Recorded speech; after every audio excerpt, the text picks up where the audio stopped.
Hello everyone, today we are going to learn basic TinkerCAD tutorial how to lift objects. So as example, I will insert a box and the second you can insert the cylinder. Now if you want to lift these cylinder objects, you can use the roll tools. You can click these icons, rolls, and I will click like from this point.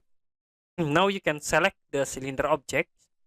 You can see the elevation is 0. We can change like into 20. The cylinder will be automatically lift into 20. That's it. You can create again, like I will draw this cone into here. And if you want to lift this cone, you can select cone objects and then you can change for the elevation in here. We'll set into 50. Will be lift into 50.